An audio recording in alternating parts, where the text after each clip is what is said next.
Semua dosa kalau sudah kita bertobat itu Allah sudah tidak tinggalkan bekas. Itu kalau kita bertobat. Tapi khusus dosa zina, kalau sampai kamu punya anak dari zinamu, walaupun kamu bertobat, itu impactnya, itu pengaruhnya, bekasnya itu masih ada. Ada bapak-bapak bisa kemudian zina, pulang ke rumahnya, ketemu istrinya bisa senyum, ketemu anak perempuannya. Loh, terus di mana ini pikirannya ini? Karena kemudian air yang paling najis sudah dia tumpahkan kepada rahimnya seorang wanita, padahal dia punya seorang istri dan punya anak perempuan. Dan hari ini Pak, zina itu bukan di balik pintu, di depan pintu, di pinggir tol. Coba di semak-semak tebu Pak, coba itu perempuannya itu Masya Allah, itu gimana itu di semak tebu itu, kayak gak punya harga aja. Hanya kerja dari jam 7 pagi sampai jam 5 sore, pulang sampai rumah jam 7, pulang jam 7 sampai rumah jam 9. Kadang-kadang saking capeknya kita nggak sempat makan malam Pak. Lu anak kita dibawa orang, dipetik dengan cara yang haram, dizinai, setelah itu dikembalikan kepada kita. Lu apa nggak remuk itu hatinya orang tua kayak gitu tuh? Bismillahirrahmanirrahim. Makanya sampai kemudian kita jumpai apa yang disampaikan oleh para hukama, ahli hikmah, para salaf itu, azina dainun, zina itu utang, wa qada'uhu fi ahlihi, dan kamu itu akan membayar lewat keturunanmu kalau kamu tidak bertobat. Coba, akan membayar lewat keturunan kita. Fulan berzina dengan seorang fulanah, kemudian dia tidak bertobat, maka kemudian ada di antara keturunannya yang akan dizinai orang lain persis sebagaimana dia telah menzinai seorang wanita. Kenapa? Ya karena saking besarnya itu. Makanya sampai tidak ada dosa Pak yang meninggalkan impact sampai bekas itu, kecuali dosa zina Pak. Semua dosa kalau sudah kita bertobat itu Allah sudah tidak tinggalkan bekas. Itu kalau kita bertobat. Tapi khusus dosa zina, kalau sampai kamu punya anak dari zinamu, walaupun kamu bertaubat, itu impactnya, itu pengaruhnya, bekasnya itu masih ada. Orang Pak kalau kemudian meninggalkan sholat, dia bertobat gitu, Allah hapus. Allah tidak akan jadikan mukanya bopeng gitu, enggak akan Allah jadikan gitu. Orang minum khamr kemudian dia bertobat, sudah Allah terima insya Allah tobatnya kalau dia tobatan nasuha. Tapi kalau ada orang zina kemudian sampai hamil, punya anak, walaupun bertaubat, itu Allah tinggalkan bekasnya, dan Allah masih tetapkan hukuman walaupun dua-duanya sudah bertaubat. A zina sama B lahir C. C ini tidak boleh bernasab kepada A,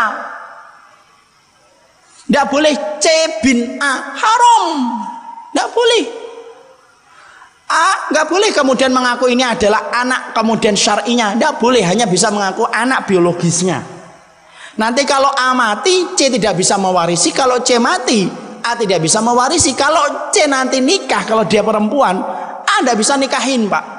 Maaf, walaupun yang berzina sudah bertobat dengan tobatan nasuha.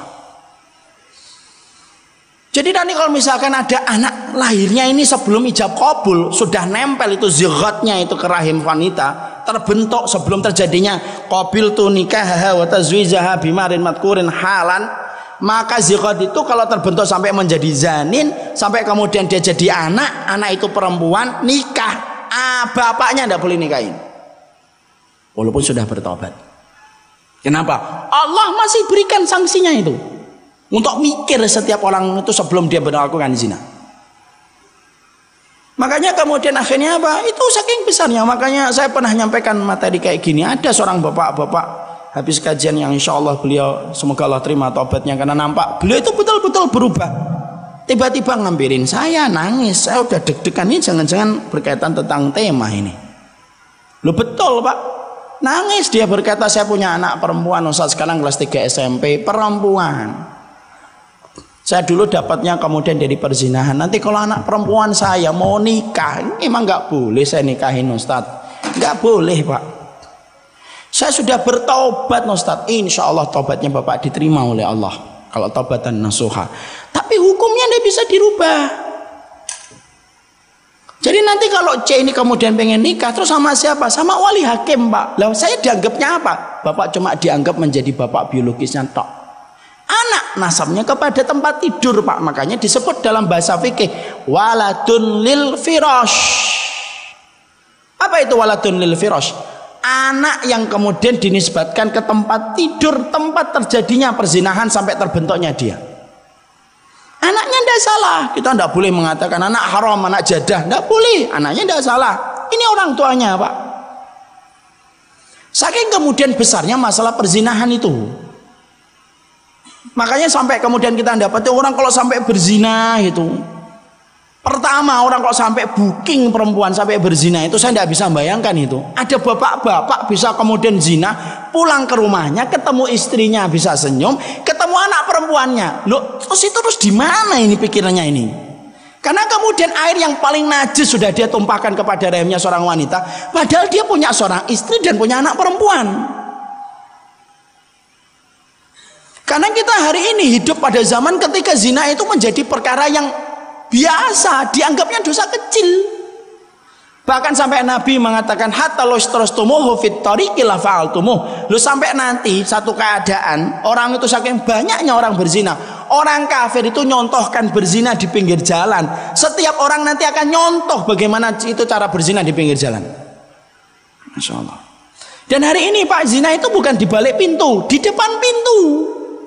Di pinggir tol, coba di semak-semak tebu, Pak, coba itu perempuannya itu, Masya Allah, itu gimana itu di semak tebu itu, kayak enggak punya harga aja. Dan itu dilakukan di banyak tempat. Makanya saya pernah ada itu salah satu dari jamaah saya itu yang beliau itu tobat gitu, hijrah, keluar dari satu pekerjaan. Saya nanya, kenapa antum keluar, akhi? Saya itu kerja ini. Loh, antum kan kerjanya itu kantornya itu memang tidak ada masalah, Pak. Tapi saya itu baru kaget. Dia itu mengatakan saya itu ngatur gratifikasi, Ustaz. Gratifikasi sekarang itu bukan uang, perempuan. Coba. Saya itu yang ngatur gitu. Kalau ada proyek itu supaya goal itu gimana, saya ngatur perempuannya, saya bookingin. Kalau cocok nanti kemudian dipakai lagi, Masya Allah itu. Loh, kalau saya nggak dengar dari orang yang ngaji sendiri sama saya, susah saya percaya, tapi itulah kenyataan yang terjadi. Padahal itu perkara besar di sisi Allah itu. Makanya saya tidak bisa habis pikir itu kalau kemudian kita susah payah, Pak, ngerawat anak perempuan kita gitu, istri kita kemudian bersihkan kotoran, kemudian nyedot ingusnya ketika anak kita masih kecil, kitanya kerja dari jam 7 pagi sampai jam 5 sore, pulang sampai rumah jam 7, pulang jam 7 sampai rumah jam 9. Kadang-kadang saking capeknya kita nggak sempat makan malam, Pak. Lu anak kita dibawa orang, dipetik dengan cara yang haram, dizinai, setelah itu dikembalikan kepada kita. Lu apa nggak remuk itu hatinya orang tua kayak gitu tuh? Karena ini nggak masalah kecil, ini masalah gede banget, masalah perzinahan itu. Dan kita hidup pada zaman ketika orang itu menganggap zina itu biasa, tidak pernah biasa, yang namanya zina itu tidak pernah biasa. Dan ini yang menjadikan akhirnya kita, kenapa kita selaku orang tua itu kalau punya anak perempuan harus digenggam kuat-kuat. Kita harus betul-betul berprofesi, kita harus punya sifat sebagaimana singa itu. Karena kalau kita nggak kayak singa kalau punya anak perempuan zaman hari ini, digondol, Pak, satu-satu ini. Kalau kemudian kita kayak kucing gitu, kemudian membiarkan anak perempuan kita pergi sama orang itu, kemudian kita anggap insya Allah tidak apa-apa. Lu kok yakin gitu loh? Emang anak kita kayak Nabi Yusuf? Tidak ada, Pak, laki-laki kalau sama perempuan tuh kecuali tumbuh 2 tanduknya di sini. Apalagi ngomong nanti sebelum jam 9 pulang ya. Emang kita kira setan tidur gitu sebelum jam 9 gitu? Sampai kemudian kita membiarkan anak kita jalan gitu. Padahal ini urusan besar. Sampai ada laki-laki yang berzina. Makanya sampai Allah mudahkan proses pernikahan itu. Kenapa? Kenapa Allah jadikan pernikahan itu gampang betul, Pak? Coba kalau lihat syariat yang menggampangkan pernikahan itu cuma Islam. Coba bandingkan dengan Hindu, bandingkan dengan Kristen, bandingkan dengan agama-agama yang batil selain Islam. Semuanya ribet, Pak. Tapi yang paling gampang urusan pernikahan itu adalah Islam. Kenapa sampai Allah gampangkan urusan pernikahan? Cuma wali, ridhonya, wali. Kalau tidak bisa datang, ridhonya saja diwakilkan kepada orang yang diwakili oleh dia. 2 orang saksi, mahar Maharnya makan batagor juga boleh kalau istrinya ridho perempuannya. Lalu kemudian cuma ijab kabul, saya terima nikahnya dan mas kawinnya, itu pun tidak sampai 1 menit ngucapin Pak. Kecuali kemudian ijab kabulnya baca surat Al-Baqarah gitu ya, panjang gitu 3 jam dan halal-halal gitu. Ini ijab kabulnya pun dibuat ringan oleh Allah. Kalau bahasa Arabnya itu lebih pendek lagi. Qabiltu nikaha wa tazwijaha bimahrin madkurin halan. Tuh Pak, 1 menit aja tidak ada itu mungkin. Kenapa Allah buat seringan itu dalam pernikahan? Supaya orang itu betul-betul terjaga dari perzinahan itu. Makanya inilah yang menjadikan kita harus mengerti, jangan dianggap zina itu ringan Pak. Hari ini narasi itu kemudian sudah mengkondisikan kita untuk memaklumi zina. Itu narasi yang dibangun sama orang kafir itu gitu. Alah, biasa anak muda. Loh, sampai maaf ya, saya bapak udah ngerti tuh. Data BKKBN, kondom itu penjualannya meningkat kalau menjelang tanggal 14. Kita itu masih santai aja, menganggap tidak apa-apa. Sampai kemudian kondom dijual di itu toseba di pinggir jalan. Kita beli permen di sampingnya kondom Pak, coba. Dan kita disuruh memaklumi karena narasi yang dibuat sama orang kafir. Loh, saya itu pernah mau bertengkar itu ketika sama beli di sebuah warung pinggir jalan, di toko pinggir jalan itu. Ini kondom kalau beli itu pakai apa syaratnya Mas? Tidak ada syarat. Lah terus kalau dibeli sama orang yang belum nikah terus gimana coba? Ya saya kan tidak tahu Pak, saya pegawai. Ya benar saya pegawai, yang ngomong antum manajer siapa? Tapi ini gimana, saya bilang itu, saya ambil itu Pak. Saya ambil itu kondomnya itu. Kalau dibeli sama, coba adik kamu beli ini terus gimana coba? Yang beli pacarnya, kamu nggak ngerti itu pacarnya, beli yang kemudian yang ngelayanin kamu. Kondom itu dipakai kemudian untuk menzinai adik kamu, coba.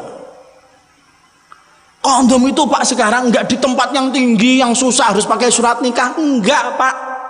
Bapak punya uang berapa itu saya nggak ngerti harganya. Nanti kalau saya sebutin harganya disangkanya pernah beli. Saya nggak ngerti itu harganya berapa itu. Tapi kemudian di situ sampai kemudian kita mendapati loh, sampai orang segampang itu. Dan kita mendapati data BKKBN resmi mengatakan setiap kemudian menjelang tanggal 14 itu penjualan kondom itu meningkat gitu. Loh, kita ini disuruh maklumin gara-gara narasi yang dibangun sama orang kafir. Udah ndak apa-apa zina itu. Film mengarahkan supaya orang itu punya kemudian bisa berzina. Apa enggak remuk Pak kalau kita gitu Pak? Nah kalau kita kayak gitu membiarkan anak kita ketemu sama orang berzina punya keturunan, ketemu sama anak kita Pak, ya kalau anak kita kuat bisa mempengaruhi dia lah. Kalau anak kita dipengaruhi terus gimana? Karena urusan zina itu tidak pernah sepele di hadapan Allah. Dan salah satu perilaku tentang perzinahan itu, salah satu perilaku yang sampai dikecam oleh semua agama, sampai Taurat saja Yahudi itu kecam perzinahan.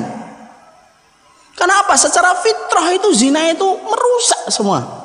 Makanya sampai ada seorang laki-laki ngomong sama Rasulullah Muhammad, ya Muhammad, saya ingin masuk Islam, tapi izinkan saya satu, izinkan saya berzina. Kalau saya boleh berzina, saya akan masuk Islam. Perhatikan jawaban Nabi. Nabi itu jawab dengan lembut, tapi nusuk langsung ke dalam. Nabi kemudian berkata, kamu punya adik perempuan nggak? Punya. Punya putri, punya anak perempuan? Punya. Gimana kalau mereka dizinai sama orang? Oh, saya penggal kepalanya wahai Muhammad. Rasulullah kemudian berkata, sebagaimana kamu marah ketika orang yang kamu cintai dizinai sama orang tanpa harga, orang lain pun marah kalau orang yang mereka cintai kamu zinai. Langsung orang itu genggam tangannya Rasulullah berkata, asyhadu an la ilaha illallah wa asyhadu anna Muhammadar Rasulullah. Itu Pak yang harusnya kita pahami. Saya tuh cuma mengajak, kenapa Ustaz kok ngegas banget? Saya enggak ngegas. Saya cuma kemudian mengajak kita itu untuk melawan narasi yang sudah dibangun gitu loh. Ini ada narasi yang sedang dibangun bahwasanya kita disuruh memaklumi zina. Dan itu salah. Karena kemudian termasuk sihir itu narasi Pak. Itu termasuk sihir. Makanya Rasulullah sudah mengatakan inna minal bayani la sihr. Sesungguhnya sebagian dari keterangan itu sihir, karena merubah yang hak jadi batil. Kalau sihir bayan, kalau bahasa akidahnya itu sihir bayan Pak. Kalau bahasa kekinian dalam konteks komunikasi publik itu namanya narasi. Anak kita dijejali dengan film di bioskop, disuruh untuk nyari pacar, kemudian dibuat anak-anak SMA itu romantis ketika mereka pacaran, supaya bayangan mereka ketika keluar dari bioskop, saya harus punya pacar kayak dia. Coba kalau kayak gitu, jangan rindu, berat. Mencoba. Kemudian anak kita, kalau bapak yang sudah ngaji mungkin nggak kena. Tapi kalau kemudian kita, terus gimana kalau anak kita yang nggak ngerti ilmunya, pulang-pulang dia harus punya bayangan, saya harus punya laki-laki kayak gitu.